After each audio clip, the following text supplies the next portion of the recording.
आप लोगों का मन कहाँ कहाँ लगता है? पैसे में लगता है, परिवार में लगता है, यहाँ तक तो सही है। पर मन में विकार तब आ जाते हैं जब मन पैसे और परिवार से हटकर पड़ोसन में चला जाता है।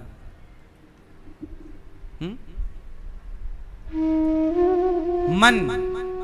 अच्छा ये बताओ, आप लोग, आपका मन क्या चाहता है? सुनो ए भैया, आपका मन क्या चाहता है? बैठे, खड़े नहीं। आपका मन क्या चाहता है? हैं? आपका मन क्या चाहता है? सुनाई नहीं पड़ता? पीले भैया बताओ, आपका मन क्या चाहता है? ठीक है, आपका मन, आपका मन क्या चाहता है भैया? सुनो, अब हम बता रहे हैं कि आपका मन क्या चाहता है। ये दास अनिरुद्ध बता रहा है। आपका मन वही चाहता है जो आप देखते हैं। क्या चाहता है? आपने किसी की बड़ी गाड़ी देखी तो तुरंत मन चाहेगा हमारी भी ऐसी होती। आपने किसी का बड़ा घर देखा, तुरंत मन क्लिक करेगा ऐसा अपना भी होता। आपने किसी की सुंदर पत्नी देखी, तुरंत मन क्लिक करेगा कैसी अपनी भी होती।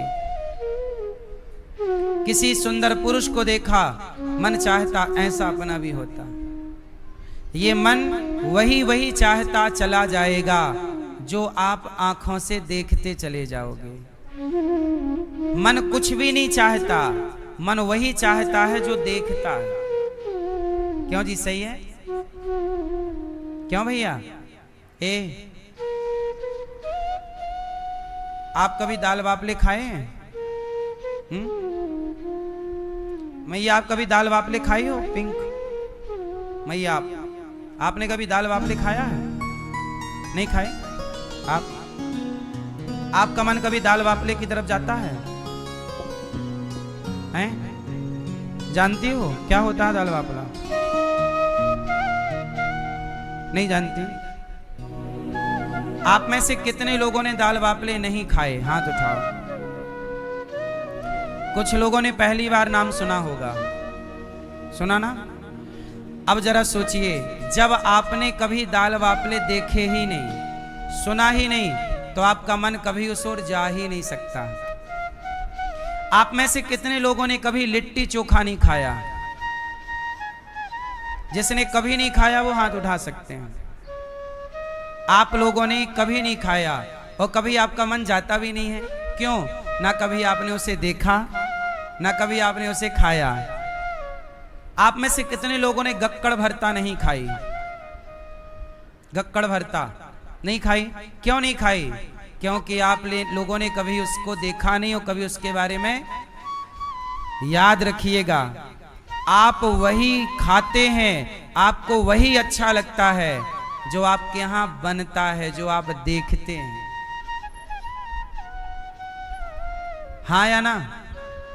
तो जो आप देखते हैं, जिसके बारे में आप सुनते हैं, वही वही मन चाहता है।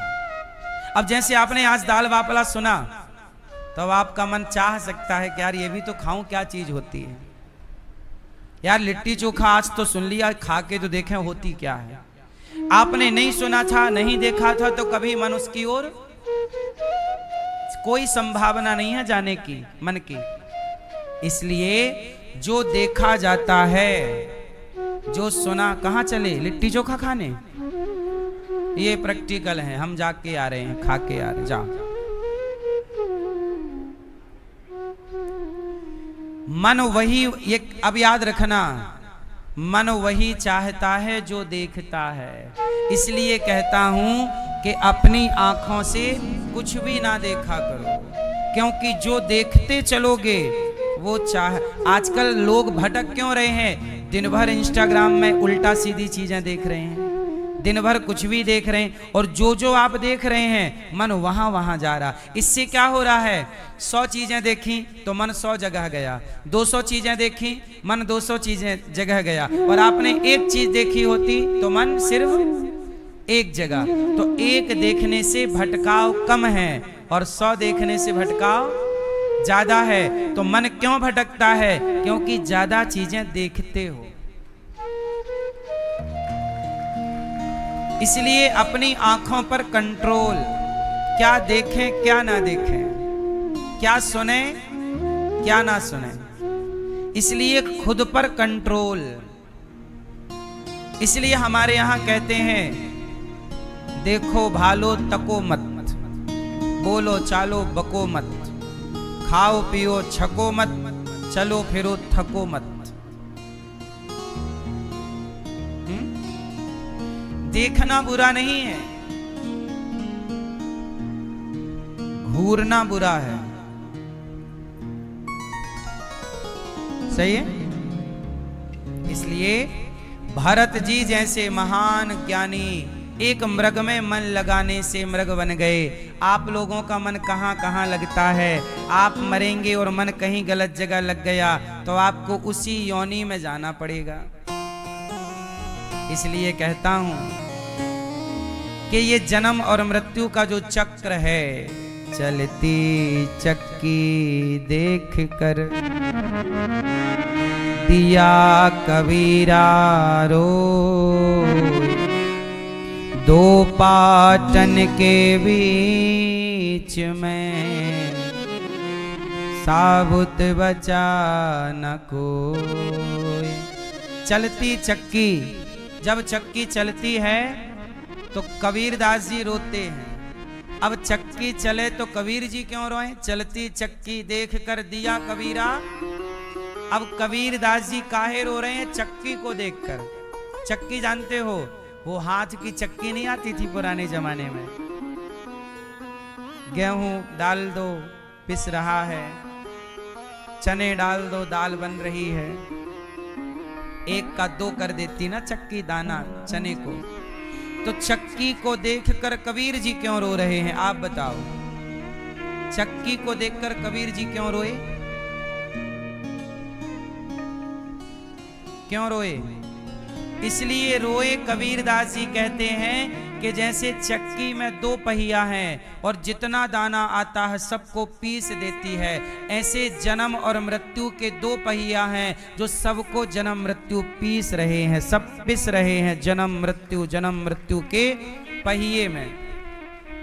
कबीर दास जी बोले, सबका जन्म होता है, सब मर जाते हैं, फिर जन्म होता है, फिर मर जाते हैं, फिर जन्म होता है, फिर मर जाते हैं। यही क्रम चल रहा है करोड़ों साल से, जन्म मृत्यु। अब कबीर दास जी बोले, इससे बचना है तो क्या करें? अच्छा, इससे बचना है जन्म मृत्यु से तो क्या करें? आपको बचना है, किसी में फंसना है, किस किस को बचना है? पीछे वाली मैया, ओ लाल मैया, मैया गुस्सा से क्यों देख रही हो मेरी माँ?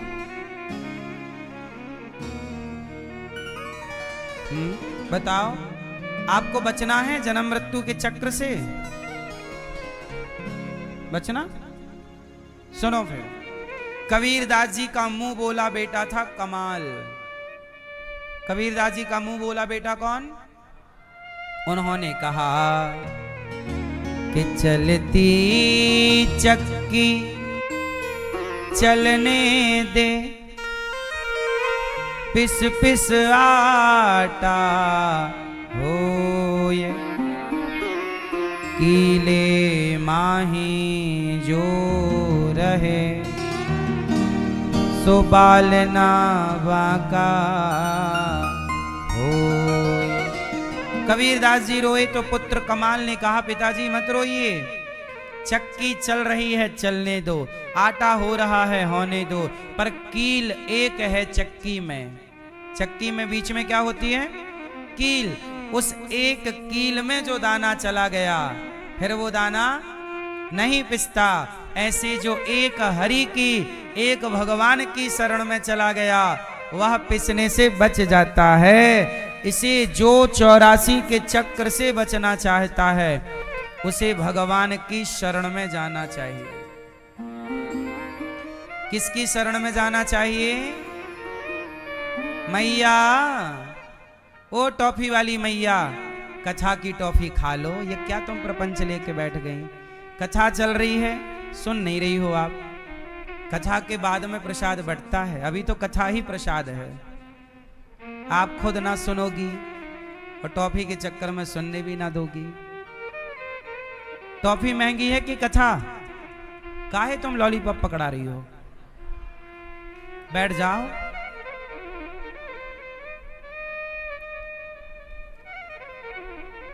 लो, सुन भी तो नहीं रही है मैया। ए बहरी मैया, बैठो मेरी माँ। कथा में सिर्फ कथा सुनना है। तो चलती चक्की देखकर दिया कबीरा रोए।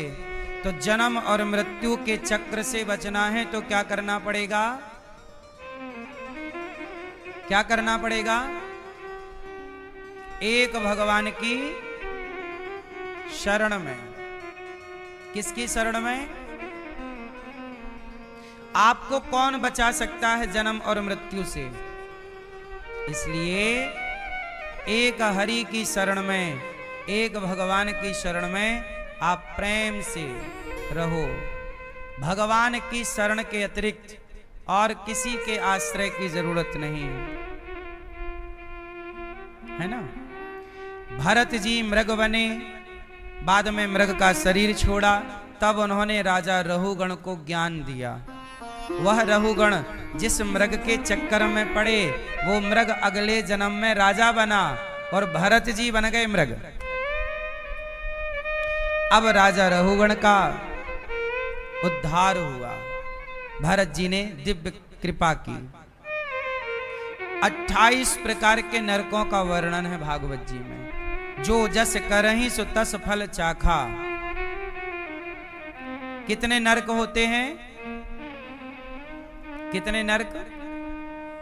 28 तरह के नरक। नरक कितने प्रकार के हैं? 28। नरक कितने प्रकार के हैं? आपको कौन सा नरक पसंद है? नरक जाओगे? नरक कौन जाता है? भैया बताएंगे, नरक कौन जाता है? पीछे वाले भैया। हाँ, नरक कौन जाता है? कौन? हाँ, जिनके कर्म बुरे हैं, जो बुरे कर्म करते हैं, वो नरक की यातनाएं भोगते हैं। जैसे मांस खाते हो, तो जैसे आपने जीव की हत्या की, ऐसे आपने उसे जितना दर्द दिया, अब वो दर्द आपके खाते पे चढ़ गया। अच्छा, मुर्गा को मारते हो, उसे दर्द होता है, उसे जितना दर्द हुआ है वो आपके खाते पे लिख गया। अब उतना दर्द आपको उठाना पड़ेगा। मछली को जितना दर्द दिया, उतना दर्द आपके खाते पे। अब ये सारा दर्द कहां होगा? नरक में। और यहां भी कुछ होता है,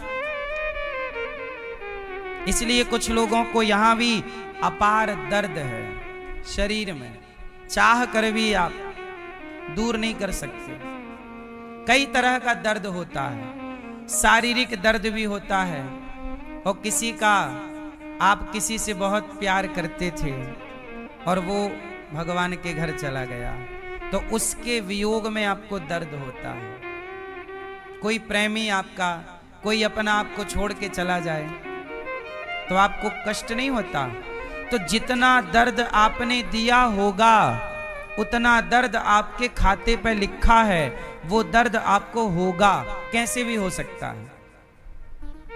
अब आप बताइए, मैं किसी मुर्गे को मार डालूं, तो मुर्गे को मरते समय दर्द हुआ होगा कि नहीं? और किसने दिया दर्द? मैंने दिया, तो मेरे खाते पे आ गया, अब वो मुझे भोगना है। इसलिए आप लोग जितना मांस वांस खाते हो, आपको मांस अच्छा लगता होगा खाने में शायद, लेकिन फिर उसका दर्द भी आपके खाते पर है, कोई और थोड़ी भोगता है। अवश्यमेव भोक्तव्यम। नरक क्यों बनाए? ईश्वर को क्या जरूरत थी? 28 तरह के नरक हैं। मांस खाने वाले को रौरव नरक, धोखा देने वाले को महारौरव नरक, है ना? पराई स्त्री पर नजरें। अब जैसे आपकी अपनी पत्नी है और आप पराई स्त्री को देख रहे हैं, अच्छा उसके पति को पता लग गया कि इस आदमी ने मेरी पत्नी के साथ गलत किया है, तो वो पति खुश होगा कि दुखी हो जाएगा? अब वो पुरुष जितना परेशान होगा उतना आपको कष्ट मिलना है, क्योंकि आपकी वजह से उसका दिल टूटा है, वो परेशान हुआ है। आपकी वजह से कोई आत्महत्या कर ले, पाप के भागीदार कौन है? इसलिए जब आप किसी का बिगाड़ते हो तो आप मत भूल जाया करो कि आपका भी तैयार है। नहीं, दूसरों के लिए गड्ढा खोदोगे तो गड्ढा अपने लिए नहीं होगा। एक गांव था, उस गांव में एक वैश्या आ गई, पता नहीं कहां से। अब गांव के लड़कों को बिगाड़ने लग गई। अब गांव के लोग परेशान हुए, एक संत जी के पास गए, महात्मा जी आप हमारे गांव चलो, और गांव में एक वैश्या आ गई है, सारे गांव के बच्चों को बिगाड़ रही है, आप जरा गांव को सुधार लो। संत जी बोले ठीक है, संतों का काम ही सुधार करना है। संत जी आ गए और वैश्या की कुटिया जहां उसका घर था उसके ठीक सामने संत जी अपनी कुटिया बनाई घास की और रहने लग गए। और सकार सवेरे से सीताराम सीताराम राधे श्याम कीर्तन करें, श्रीमन नारायण खूब भजन करें। अब जो भी ग्राहक थे वैश्या के, वो संत जी के पास आने लग गए। हे लाला, धीरे धीरे वैश्या के ग्राहक कम हो गए और साधु जी ने सत्संग सुना सुना के सबकी बुद्धि पवित्र कर दी। अब वैश्या को लगा यार मेरे तो कारोबार कम हो गया है, कम ग्राहक आ रहे हैं, क्या करूं? बोले जब से ये साधु जी आए हैं बाबा जी, तब से मेरा काम धाम कम हो गया, ऐसा करो इसको जला दो। तो साधु जी जब कुटिया के अंदर थे तो वैश्या ने अपने यार से कहा, उसका पक्का यार रहा होगा परमानेंट वाला, जा बाबा की कुटिया में आग लगा। यार गया और बाबा जी अंदर थे, कुटिया में आग लगा दी। और जब आग लगी तो साधु जी निकल के बाहर आ गए। आग जल रही है, लेकिन ईश्वर का न्याय अब देखना। जब आग लगी साधु जी की कुटिया पर तो हवा चली, और हवा चली तो आग उड़ उड़ करके, आग के कण उड़ उड़ कर उस वैश्या के घर पर भी चले गए, क्योंकि उसका घर भी तो लकड़ी का ही था। अब धीरे धीरे आग वैश्या के घर पहुंची और देखते देखते वैश्या का घर भी जलने लगा। वैश्या दौड़ी दौड़ी आई, साधु जी आपने मेरा घर जला दिया। साधु जी मुस्कुरा के बोले देवी मैंने नहीं जलाया। फिर बोले तेरे यार ने मेरा घर जलाया, तो मेरे यार ने भी तेरा घर जला दिया, हिसाब बराबर। जब आप किसी का बुरा करते हैं तो मत भूलिएगा कि आपका भी बुरा होगा। नहीं तो जो व्यक्ति पराई स्त्री को बरगला कर, या जो स्त्रियां पराये पुरुष को बरगला कर, आजकल बाजार में ये ज्यादा चल रहा है, इसकी स्त्री को बरगला कर, उसके पुरुष को बरगला कर लोग इनके उनके संग रह रहे हैं और चरित्रहीन होकर लोगों का घर उजाड़ रहे हैं। ऐसी स्त्रियां जो पर पुरुष में पड़ती हैं और ऐसे पुरुष जो पर नारी में पड़ते हैं, ऐसे स्त्री पुरुष कुंभी पाक नाम के नरक में जाते हैं। वहां लोहे की गरम स्त्री, लोहे का गरम पुरुष होता है, बिल्कुल गरम धधकता हुआ। स्त्री ने पुरुष के अपने पति को धोखा दिया तो वहां गरम लोहे के पुरुष से स्त्री को चिपकाया जाता है। और स्त्री, यदि पुरुष ने अपनी स्त्री को धोखा देकर पराई के चक्कर में पड़ा तो वहां पर उसे लोहे की स्त्री से चिपका कर और उसके शरीर को नोचा जाता है यमदूतों के द्वारा। सूर्य की तपन, नीचे से आग लगाकर एक तांबे की धरती, तांबे का इतना मोटा, आप ये मान लीजिए तांबा, कॉपर के एक नीचे